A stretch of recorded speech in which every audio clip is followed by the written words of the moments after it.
A paz do Senhor, meus irmãos, chegamos na lição número 4 da revista Conectar, revista dos jovens da editora Betel. O tema neste domingo é uma pergunta: onde encontramos a felicidade? Essa pergunta ela ecoa na história da humanidade desde os primórdios. Os gregos já buscavam responder essa pergunta.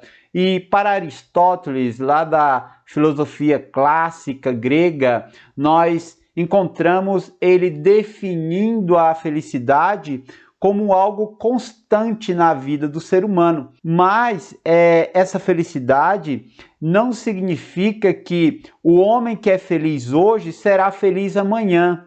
Os fatos que ocorreram hoje não necessariamente pode amanhã se apresentar de uma forma feliz, mas que o homem deve sim buscar essa felicidade.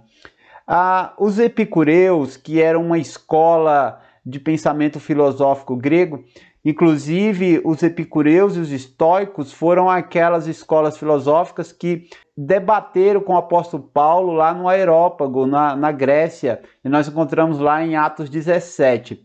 Essa primeira escola dos epicureus diziam, e dizem ainda, porque a filosofia está aí, muitos ainda seguem ela, que a felicidade ela deve ser buscada mediante o prazer. O fim das coisas, o fim da vida humana deve ser levado ou conduzido pelo prazer. E aí entra o hedonismo. Esse prazer envolve uma fuga da dor e apenas o homem vive em prol de satisfazer suas vontades, seus desejos.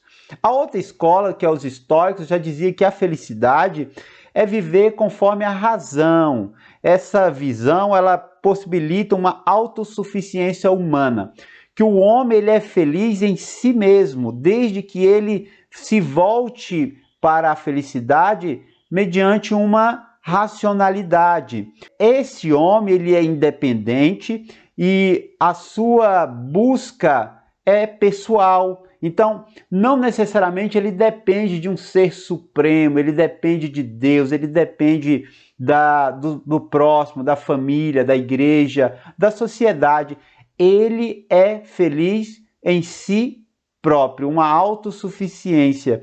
Esse, bem resumidamente, é o pensamento dessas escolas, o pensamento dos gregos na questão da felicidade. Mas o Antigo Testamento, nós encontramos que a felicidade envolve algo muito mais sério. E aí nós encontramos na palavra Esh, que aí eu coloquei o código Strong, que é o H de hebraico 835, que é o bem-aventurado. Nós vamos encontrar isso lá no Salmo 1. Nós vamos encontrar essa palavra no Antigo Testamento cerca de 42 vezes, bem-aventurado, ou seja, feliz. E ela está condicionada a um sentido retributivo. Se você quer ser feliz, faça isso. Se você quiser ser feliz, obedeça. Como ser feliz? Mediante obedecer, mediante seguir os preceitos do Senhor. Então essa é uma ideia a qual a Bíblia no Antigo Testamento traz em relação à felicidade. O Salomão, o pregador, o sábio de Eclesiastes, ele traz essa ideia mais voltada a uma percepção pessoal com relação à felicidade. E é isso que nós vamos trabalhar nesta lição. O tópico 1 vai dizer o seguinte: o pregador e sua felicidade. A análise da felicidade sob a perspectiva das realizações e os prazeres. O pregador ele faz uma análise totalmente voltada ao indivíduo, ao homem. E ele coloca essa situação sob dois aspectos, sobre as realizações, o fazer, e o prazer, que é o usufruir, que é o conceder os desejos a qual o corpo, a mente, a carne pede. Dentro desse tópico 1, eu quero trazer uma questão que envolve uma medição, uma aferição sobre o nível de felicidade ou sobre as nações felizes. A ONU, ela lança anualmente uma pesquisa para saber quais os países mais felizes e quais os países menos felizes ou infelizes. eu trouxe aqui 10 países que está no ranking. Esse dado é o dado de 2019 para 2020, que esses países são os países mais felizes, as pessoas são mais felizes.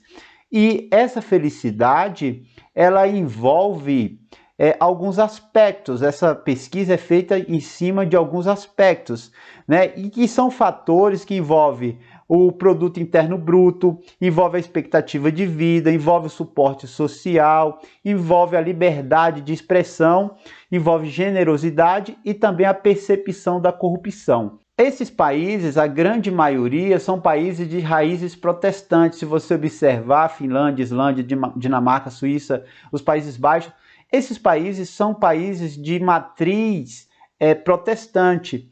O nível deles de percepção da vida é bem melhor, apesar que essa não é uma realidade atual. Muitos deles levam o evangelho não como nós levamos. Nós temos essa visão da questão da santidade. Eles envolvem mais uma questão de um comportamento moral. Geralmente, esses países, eles têm uma linha de pensamento teológico muito voltado aos reformados. Se você observar a Finlândia, mais de 80% dos habitantes são de matriz protestante luterana.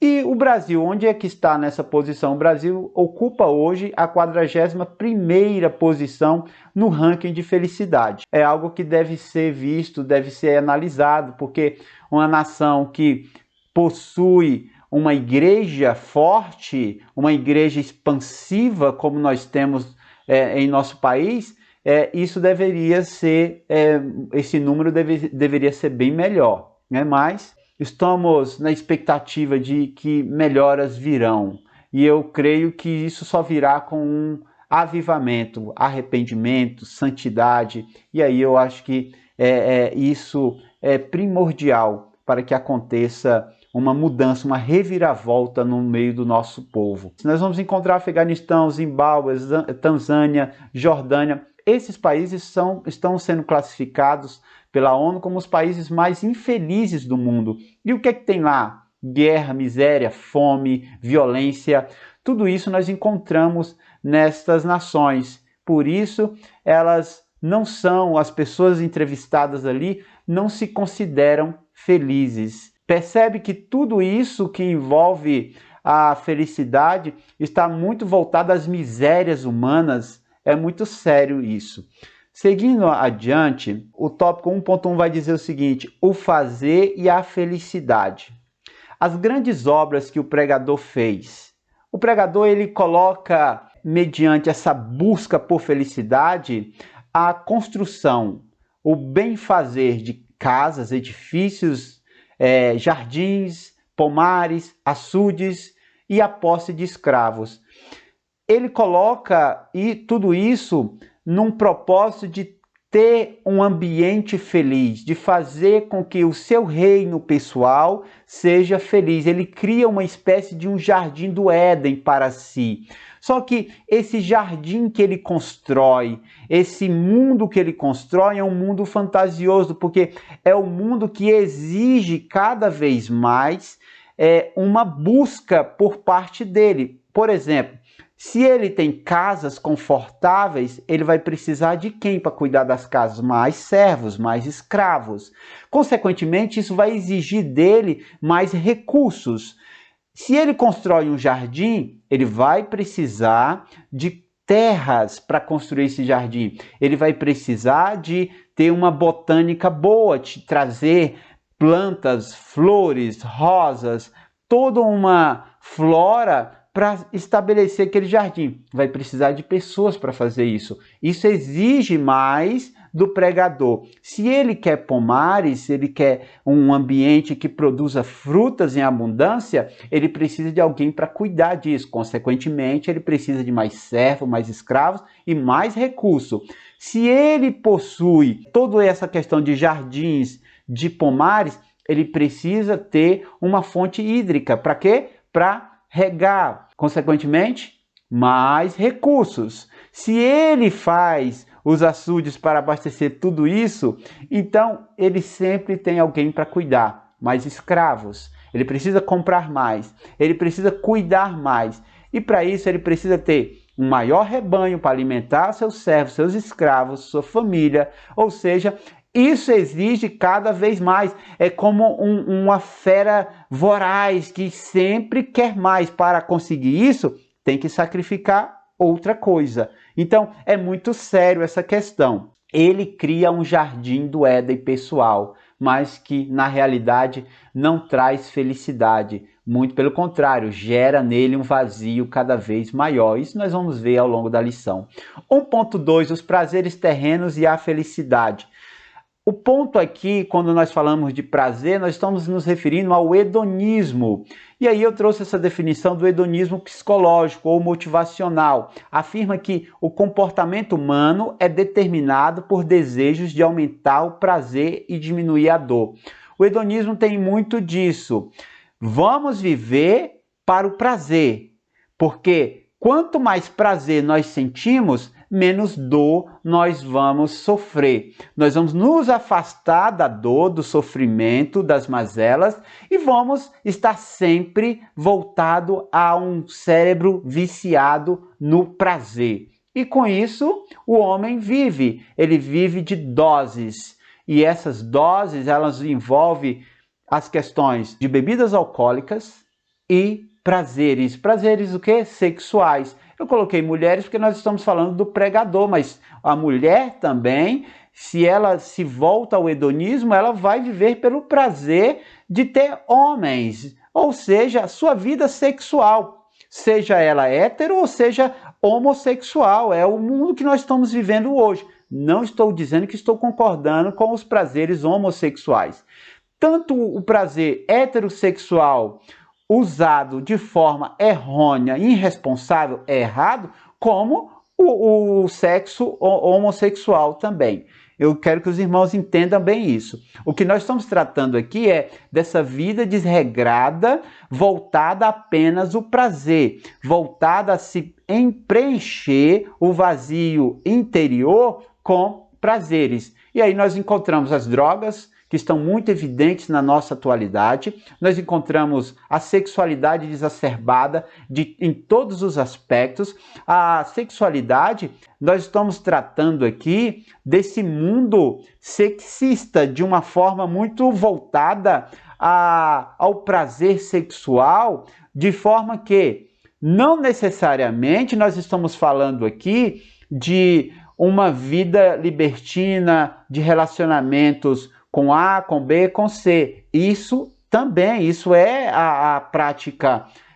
usual. Mas nós estamos falando também, nós temos que ter um olhar para a pornografia, uma indústria milionária que está aí, que jovens estão, adultos também. Nós estamos vivendo este momento. Então, este prazer voltado a preencher um vazio mediante a bebida, mediante o sexo, tudo isso o pregador viveu, mas ele coloca que não achou felicidade. 700 esposas e 300 concubinas, um harém de 1000 mulheres, não satisfez o vazio interior daquele homem. Por quê? Uma vida distante de Deus. A mídia está aí, trazendo cada vez mais essa sexualização, trazendo cada vez mais esse olhar voltado ao quê? Vamos levar a sociedade ao prazer. Ao prazer o quê? Da bebida. Ao prazer o quê? Do sexo. Observe os comerciais de bebida alcoólica. Quem são as pessoas que protagonizam aquilo ali? Pessoas jovens, bonitas e felizes. Pelo menos é o que demonstra. Ou seja, o mundo vende uma ilusão de felicidade mediante a bebida, mediante o prazer sexual. Nós estamos vivendo isso. Isso faz parte da rotina humana. O pregador já viveu assim. Salomão viveu assim. Foi sua ruína. E nós estamos vivendo dessa forma. A sociedade em si está vivendo assim. Então, é algo que nós precisamos analisar e verificar se isso não está nos atingindo. Seguindo adiante, nós vamos encontrar o tópico 2, o paradoxo do pregador. A palavra paradoxo, ela tem o seguinte significado de forma bem singela, bem simples. Em termos simples, é o oposto do que alguém pensa ser a verdade. O pregador, ele faz uma análise de tudo que ele viveu com o fim da sua vida. E algo fica dispendioso, porque toda a intensidade da sua vida não foi suficiente para gerar algo positivo na velhice. E aí eu coloquei essa frase: a intensidade da juventude e a realidade da velhice amena. Esse paradoxo da juventude pulsante, com saúde, voraz por viver, leva o homem a uma vida vazia, se assim ele segue o caminho do hedonismo. E na velhice, tudo isso ele olha e vai falar: não vale a pena. Não vale a pena. Cabe lembrar que nós estamos falando de Salomão. Salomão, ele vem fazer essa reflexão no final de sua vida. Não necessariamente ele foi levado a um arrependimento de uma forma consciente, de uma forma mais sólida. Não, ele chega a essa conclusão porque o seu corpo, a sua juventude, a sua intensidade juvenil já não está mais como antes, ou seja, o corpo não responde mais como respondia outrora. E agora, como ele está privado de receber todo um prazer devido à sua limitação corrupta do corpo humano, da sua velhice, agora ele chega a uma conclusão: é tudo vaidade. E ele termina, tanto que os relatos bíblicos dizem que ele termina de forma muito ruim. Ele começou muito bem, mas terminou de forma muito ruim. Isso é muito sério. Por que estamos recebendo uma repreensão? É mediante o Espírito Santo e estamos nos devotando a isso? Ou simplesmente estamos chegando a uma conclusão porque estamos encurralados? Não tem mais prazer, não tem mais como usufruir de tudo isso, mas se eu tivesse saúde, se eu tivesse o vigor físico, será que eu ia usufruir disso? Então é uma pergunta que deve ser feita. Ainda dentro do tópico 2, eu trago essa frase aqui do C.S. Lewis: parece que o Senhor vê os nossos desejos como fracos demais e não fortes demais. Somos criaturas que se entregam pela metade, perdendo tempo com bebida, sexo e ambições terrenas. Quando nos é ofertado a alegria infinita, somos como crianças ignorantes que querem persistir na brincadeira de fazer bolos de lama numa favela, porque não podem imaginar o significado de terem recebido o convite para passar uma temporada num maravilhoso hotel à beira-mar. Nós nos satisfazemos com muito pouco. Aquilo que o Senhor propôs para nós, muitas das vezes nós deixamos de lado e voltamos mais para as questões ínfimas, as questões fúteis dessa vida. Isso é muito sério. Então C.S. Lewis faz uma análise perfeita em relação a isso. Queremos fazer bolo de lama por toda uma vida ou queremos usufruir do real, do melhor, daquilo que Deus preparou para nós? É uma pergunta. O tópico 2.1 diz o seguinte: a vida do ponto de vista pessimista. O pessimismo do pregador chega com a decadência do corpo diante da velhice, aquilo que eu já falei. Ele chega em uma análise pessimista porque o seu corpo não responde mais. Chegou numa limitação, esgotou as suas forças, esgotou toda a sua parte prazerosa, seu libido, tudo isso chega de forma que ele está encurralado, ele não consegue mais avançar na sua caminhada, na sua busca por prazeres. A velhice chegou. Será que a velhice precisa chegar para nós chegarmos a uma conclusão de que nós precisamos adorar esse Deus de forma consciente e de forma digna diante dele, santa? Uma pergunta. A consciência do pregador quanto ao sentido da vida chega com a limitação imposta pelo tempo. O tempo chegou. Não tem para onde correr. O que eu vou fazer? Agora eu só tenho que ter uma visão pessimista. Só que esse homem, ele também é espírito, ele tem uma eternidade, a vida não se resume aqui. Há esperança para todo aquele que ainda está respirando e se dobra diante do Deus reconhecendo a sua soberania. A busca da felicidade por meios inúteis leva o homem a viver retraído e incapaz de viver por uma causa maior. A causa maior é o espiritual, a causa maior é Deus. Essa causa, quando esquecida, deixada de lado, o homem se volta a uma vida fraca, pessimista, ruim, triste, sem nenhum sentido.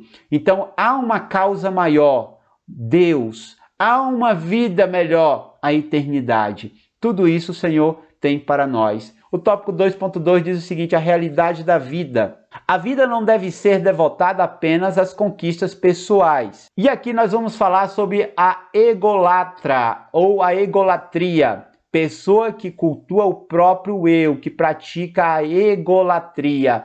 Isso está muito evidente na sociedade atual. O ego, o culto a si mesmo, a questão de tudo é para mim, o egoísmo exacerbado entre a sociedade. Isso nós temos que ver.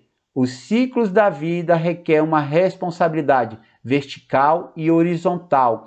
O homem possui uma responsabilidade: amar o próximo como a ti mesmo e a Deus acima de todas as coisas, ou a Deus acima de todas as coisas e o próximo como a ti mesmo, como a palavra de Deus coloca. O homem possui esta responsabilidade. Quando ele vive de forma egoísta, muito voltado a si, se torna um homem e uma mulher infeliz. Seguindo adiante, ainda dentro dessa realidade da vida, nós temos que ter uma noção que uma planta que despreza a terra, água e principalmente o sol e busca produzir vida em si mesmo, é impossível viver. E o homem egoísta, egocêntrico, ele vive dessa forma. Ele vive para si, ele não quer saber do próximo, ele não quer saber do espiritual, ele não quer saber de Deus. Vai morrer infeliz, sem vida, sem sentido, não tem um futuro promissor, digamos assim. Amém? Como essa imagem que eu coloquei, um adesivo sim numa parede, mas é uma planta distante da terra, longe de água, longe da luz do sol. Não tem Deus. O homem assim é infeliz. O tópico 3 vai dizer o seguinte: a verdadeira felicidade. Aqui eu quero colocar um curso da Universidade de Yale nos Estados Unidos que o nome do curso é Psicologia e a Boa Vida, mas ele se popularizou pelo curso da felicidade. Houve uma explosão de estudantes buscando fazer este curso e ele está em alta até hoje, inclusive chegou no Brasil, está online. As pessoas podem fazer um curso sobre felicidade, que ele envolve a perspectiva da felicidade sobre a vivência de pessoas que se consideram felizes, o que deu certo, como chegou lá, o que fizeram. O curso envolve tudo isso. Ou seja, o homem está tão vazio que agora ele busca felicidade. Ele está buscando fazer um curso sobre felicidade. É o cúmulo que chegamos, meus irmãos. E aqui nós estamos falando de jovens promissores. Nós estamos falando até mesmo de pessoas que conquistaram tudo, mas chegaram num ponto que nada faz sentido. E agora elas buscam o quê? Aprender sobre felicidade. Será que vão conseguir? Eu creio que é muito difícil. Podemos encontrar palavras positivas, exemplos legais, motivacionais de momento, mas não vai resolver a problemática da infelicidade do homem, que está centrada onde? No vazio de Deus, na falta de Deus. Isso é muito sério. A verdadeira felicidade, ainda dentro dessa perspectiva, nós vamos agora sair do Antigo Testamento e entrar no Novo Testamento, porque essa verdadeira felicidade nós vamos observar o nosso Senhor e Salvador Jesus Cristo. Eu separei aqui essa palavra G do grego, é o código Strong, tá? G do grego, 3107, a palavra Makarios. Essa palavra Makarios, ela está no plural e ela tem o sentido do bem-aventurado, ou seja, feliz. E isso nós encontramos lá em Mateus 5, quando o Senhor Jesus faz o Sermão da Montanha. Essa palavra Makarios, ela ocorre no Novo Testamento cerca de 49 vezes. E ela é disponível para os que são ou têm. Se você observar o Sermão da Montanha, você vai notar que o Senhor está falando assim, bem-aventurado aquele que, aí vai envolver uma questão de ser, aquele que está se sentindo e aquele que já tem.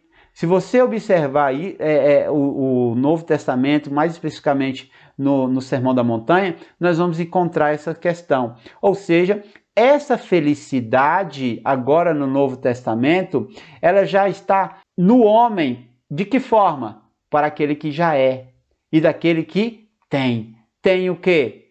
O discernimento de Deus. Tem o quê? O amor de Deus. Tem o quê? A alegria do Espírito Santo, a satisfação de ser salvo em Cristo Jesus. Tudo isso nós encontramos. E quando ele fala bem-aventurado, e aí vai envolver questões da vida terrena, os que choram, porque serão consolados, os que têm fome e sede de justiça, porque serão saciados. Tudo isso é problemáticas da vida humana. O Senhor Jesus está falando assim, ó, você é superior a todas essas mazelas que a dinâmica da vida traz. Você será feliz se você for um servo fiel, se você for um cristão verdadeiro em Cristo Jesus. Então, essa é a questão. Lá no Antigo Testamento, quando nós encontramos a questão do ser feliz e bem-aventurado, é uma coisa voltada àquilo que faça isso, é retributivo. Faça isso para você ser feliz. Aqui no Novo Testamento, não. Você será feliz se você for. Ou seja, não envolve mais uma perspectiva de será, não. É se você for. Se você for devotado, um adorador ao nosso Deus, você será feliz. Essa é a promessa a qual o Senhor Jesus tem. Mas vamos ver isso? O 3.1 tem o subtítulo da seguinte forma: a conclusão do sábio sobre a felicidade. Essa conclusão do sábio, ela vem pela falibilidade do materialismo. O materialismo é uma escada. Você conquista, você começa na escola, você parte para a vida acadêmica, você tem uma formação, você passa pela vida profissional. Dentro da vida profissional você ascende algumas posições, galga posições, e você chega num ponto de conseguir coisas pessoais, uma casa, um carro, viagens, alimentar-se de forma bacana, ou seja, tudo isso você encontra dentro do materialismo, mas o materialismo é falho. Tudo isso não preenche o vazio interior, não dá um sentido para a vida dessa pessoa, ou seja, pessoas infelizes. Nós temos pessoas infelizes dentro de aviões particulares, jatinhos. Nós temos pessoas infelizes em mansões luxuosas. Nós temos pessoas infelizes viajando em lugares que nós desejaríamos estar. Ou seja, nós temos pessoas infelizes com uma conta bancária que, se juntarmos todos nós, uma vida inteira, não terá o dinheiro que essa pessoa tem. Sério, né? Então, a felicidade não está na materialidade. A materialidade, ela é falível. A glória da vida espiritual. Aqui sim, esse homem agora ele pertence a um bem maior. Ele é um ser espiritual e ele precisa galgar posições, ajuntar tesouros. Onde? Nos céus, no mundo espiritual, no mundo celestial. E aí, Romanos 14:17 diz assim: porque o reino de Deus não é comida nem bebida, mas justiça e paz e alegria no Espírito Santo. O apóstolo Paulo está falando assim, ó, todos os prazeres da materialidade, toda essa questão material, não se explica pelas suas posses. Nada disso vai trazer uma explicação ou um alcance da felicidade. Ele está dizendo que há um reino espiritual que o homem precisa galgar, o homem precisa buscar, porque essa não é falível, essa é eterna, essa é duradoura, ok? Então, todas essas questões materiais são falíveis, porém, o reino de Deus não é comida nem bebida, mas é justiça, é paz, alegria no Espírito Santo, amém? O 3.2 vai dizer o seguinte: Jesus sobre a vida feliz. O comentarista traz a questão da ansiedade. A ansiedade, ela circunda uma sociedade voraz e dependente da sobrevivência. Faz parte da rotina atual essa ansiedade, que é nada mais do que uma doença da alma, uma doença da mente. Aqui nós estamos falando sobre essa busca pelo prazer de alguém que teve tudo. Nós não estamos dizendo aqui que quem possui a ansiedade, está ansioso, é alguém que está muito voltado ao prazer, alguém que está muito voltado à questão do materialismo. Nós não vamos ser irresponsáveis dessa forma, porque essa dinâmica que nós estamos passando, ainda mais momentos de pandemia, crise financeira, desemprego, tudo isso deve ser levado em conta. Nós, apesar de sermos seres espirituais, nós também somos seres humanos. E tem hora que as lutas chegam e chegam pesadas sobre nós. E aí, meus irmãos, a nossa alma, o nosso corpo é atingido. Então nós temos que ter cuidado em não colocar essa ansiedade como que alguém que é só voltado ao prazer, que é alguém mundano. Não necessariamente. Homens de Deus, mulheres de Deus também são passíveis de sofrer algumas coisas, alguns revés, até mesmo problemas no seu psicológico. Porém, não deve ficar assim. Porém, deve recobrar a consciência e saber que há um Deus que pode fazer isso. E essa ansiedade, muitas das vezes as pessoas nem sabem que tem. Porque ela começa a sentir coisas no próprio corpo. O corpo começa a simular sintomas, falta de ar, taquicardia, sudorese, ou seja, e aí a pessoa pensa que isso é físico, mas na realidade é o corpo fazendo simulações. O pulmão está bem, 100% de saturação, mas ela está com falta de ar. Então, isso é um mal que está na mente das pessoas, não que eu estou dizendo que é maligno, mas é um mal que veio pela situação que ocorreu, às vezes o revés, muita luta, muita adversidade constante, a pessoa está sempre em luta, às vezes cansa, e é necessário que nós termos discernimento de saber que podemos ter pessoas em nossas classes, podemos ter pessoas em nossas igrejas que estão passando por isso. E aí, se nós colocamos uma perspectiva de um homem mundano, pregador mundano, sábio mundano, o rei que se devotou aos prazeres terrenos e esqueceu de Deus, e nós colocamos essas pessoas em paridade com o Eclesiastes, nós temos que ter muito cuidado, porque ao invés de ensinarmos, ao invés de trazermos vida, nós podemos gerar morte. E aí, toda essa ansiedade, ela está voltada a um sofrimento de pensamento futuro. A pessoa sofre pelo futuro, ou também ela sofre pelo agora, por não ter, por estar faltando. E por estar faltando, ela fica ansiosa, preocupada. Mas há uma saída. Temos um Deus. E esse Deus, ele é maravilhoso e ele socorre os seus. Nós somos igreja. E aí o Senhor, na sua palavra, mediante o apóstolo Paulo, nós encontramos Filipenses 4, 6, versos do 6 ao 8. Não andem ansiosos por coisa alguma, mas em tudo pela oração e súplicas, e com a ação de graças apresente seus pedidos a Deus. E a paz de Deus, que excede todo entendimento, guardará o coração e a mente de vocês em Cristo Jesus. Finalmente, irmãos, tudo que for verdadeiro, tudo que for nobre, tudo que for correto, tudo que for puro, tudo que for amável, tudo que for de boa fama, se houver algo de excelente ou digno de louvor, pensem nessas coisas. A mente ansiosa, muitas das vezes ela não consegue, ela não tem concentração para pensar em coisas boas, ela está sempre pessimista com relação à vida. Mas o nosso Deus está colocando que preencha sua mente com a palavra de Deus.